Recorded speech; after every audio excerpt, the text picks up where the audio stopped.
So the directions for this part of your homework are going to say approximate each number using a calculator.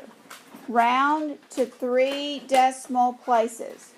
Approximate each number using a calculator. So you're just going to go back and they're going to refresh raising things to exponents because we're going to be graphing by making some t-charts and we're going to have to be raising numbers to exponents. So they're just kind of review this. So a couple buttons on your calculator that you need to make sure that you're able to use and get the correct answer. So to 3 decimal places, what is 2 raised to the 3.1 power? You're going to have to round probably. 8.574. Does everybody know how to get that number 8.574 using your calculator? All right, what if I asked you to raise the number 4 to the square root of 3? Again, that would be something that you would not want to do. The square root of 3 is an irrational number. It's 1.7, yada, yada, yada, yada, yada. You could not do that without a calculator. You're rounded to 3 decimal places to the right of the decimal.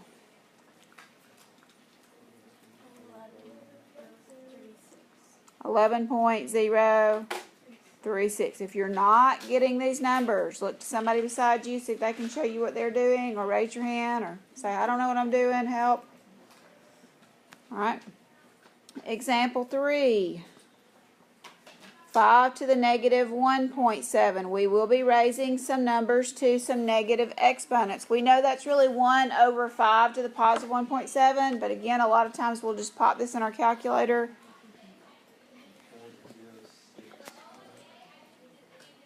Why is this answer not negative?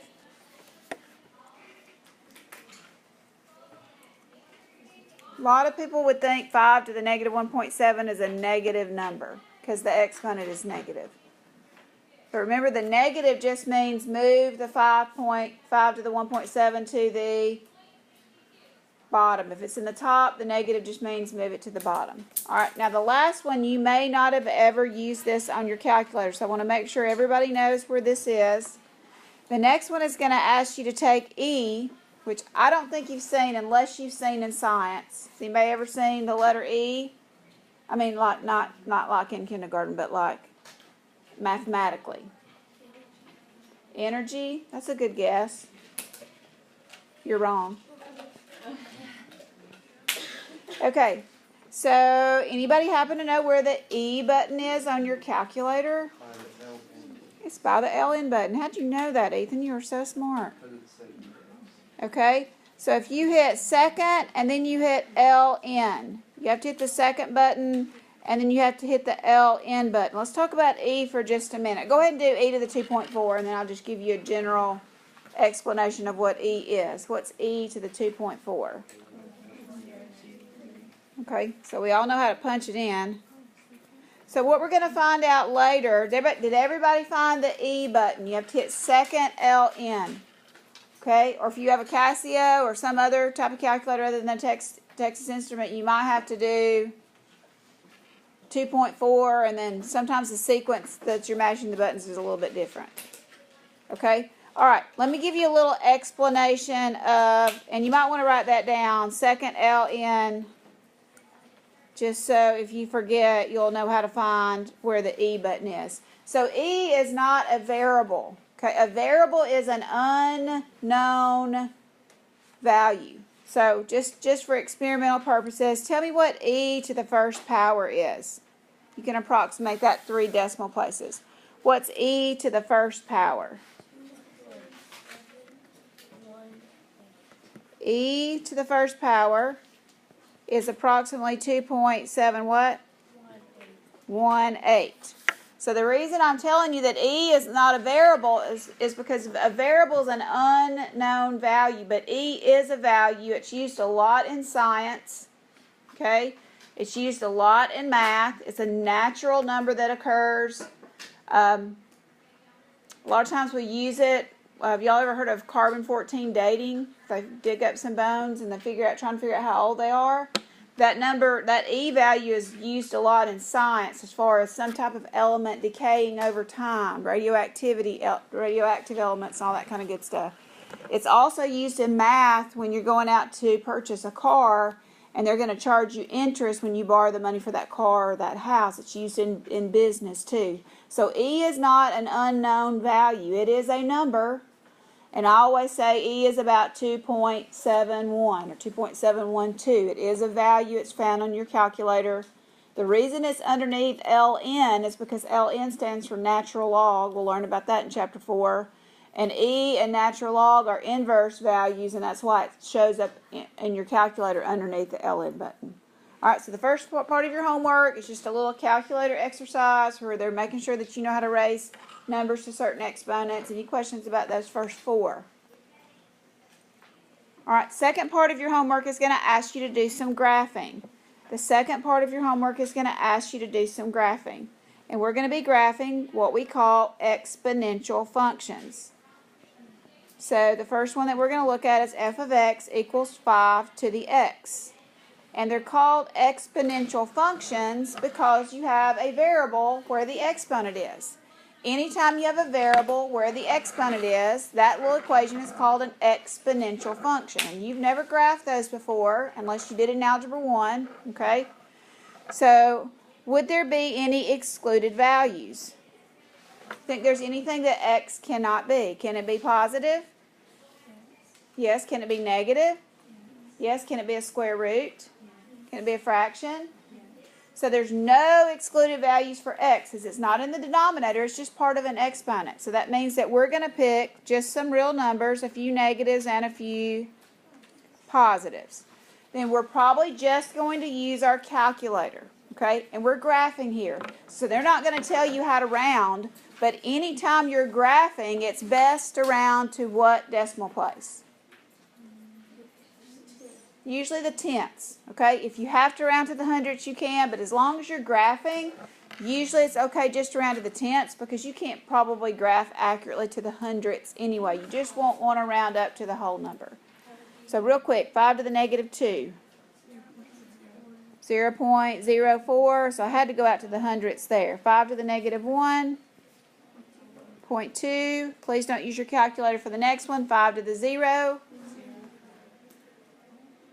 1. Anything to the 0 power is 1. 5 to the 1. 5 to the 2. 25. Don't waste your time on the calculator if you don't have to use it. You have a great calculator right up here in your head. All right, we're going to sketch this graph out. Now, to be really honest with you, I am not going to graph the 0.04. I'm going to graph whatever I can. I'm not going to graph the 2,25 either, because I'm going to teach you how to get a general idea of what this graph looks like.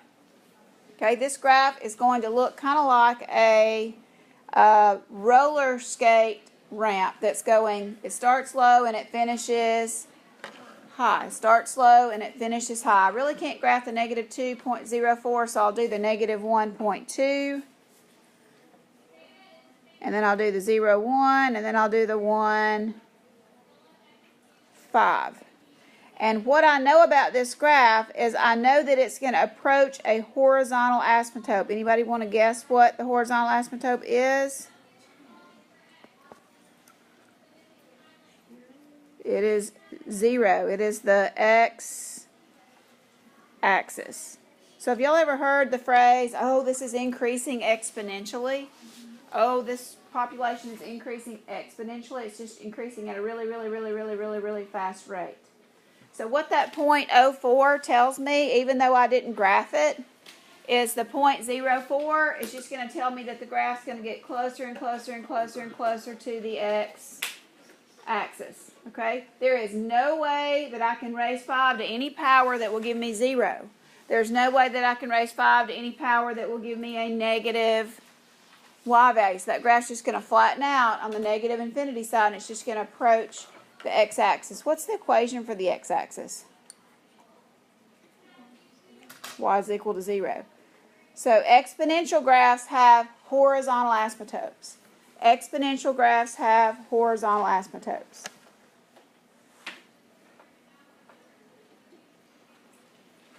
All right, let's do one more. Example 6.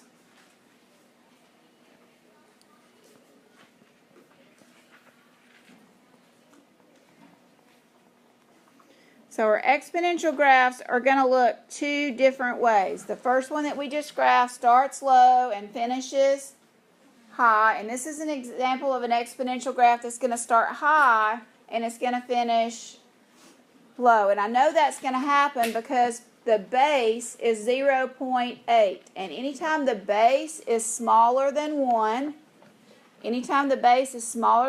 actually between 0 and 1, then the graph is going to look a little bit different. It's going to start high and it's going to finish low. So again, there are no excluded values for x. The domain is negative infinity to positive infinity. And we're going to punch these in our calculator real quick. 0.8 to the negative 2 is about 1.6. 0.8 to the negative 1 is about 1.3. I'm not going to do 0.8 to the 0 in my calculator because I know that. What's 0.8 to the 0 power? 1. And 0.8 to the first power is 0.8. And I might do 0.8 squared because I just don't want to do that in my head. I might could do it in my head. That'd be about 0.6.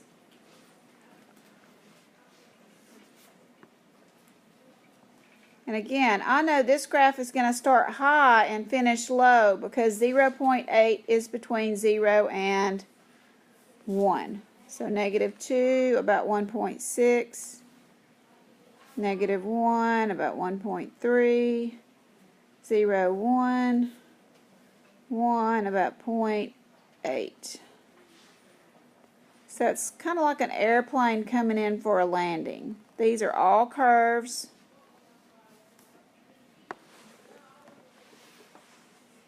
The graph's not going to be perfect. Mine's definitely not perfect.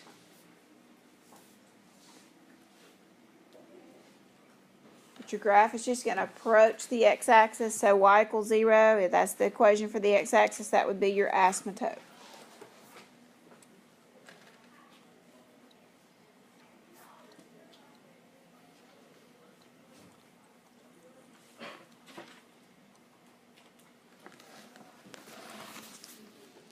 Any questions about how I got the t-chart or the graph there? Alright, so let's go back to example 5 and let's note something. We call example 5 a growth. So let's write growth. G-R-O-W-T-H. We know it's a growth. Okay, when we call this graph a growth, that means it's going to grow over time from left to right. So that means your y values are going to increase. As you go from left to right, the y values are going to increase. That's why it's called a growth. It's always going to be a growth when your base is greater than 1. So this tells you a little bit about your graph. So the graph is always going to start low and finish high. That's called a growth when your base is greater than 1.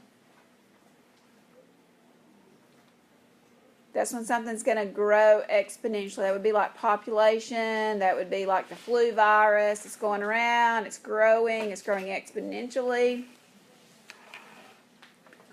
All right. If something is not growing, then it's doing the opposite of growing, and it's decreasing or declining. And in mathematics, we like to call that decay. We like to call it a decay, and that's when some value is decreasing, like carbon-14. In a human being, we have 100% carbon-14, and as soon as we die, the amount of carbon-14 starts to decay or decrease. So we know that when we have a decay, the graph starts high and finishes low. And we can always tell that we have a decay when the base of our exponent is between 0 and 1. When your base is between 0 and 1. So again, you're going to depend on your t-chart for these exponential graphs, but you're going to be able to tell which graph is a decay, starts high and finishes low, and which graph is a growth, starts low and finishes high, just by the base of your exponent.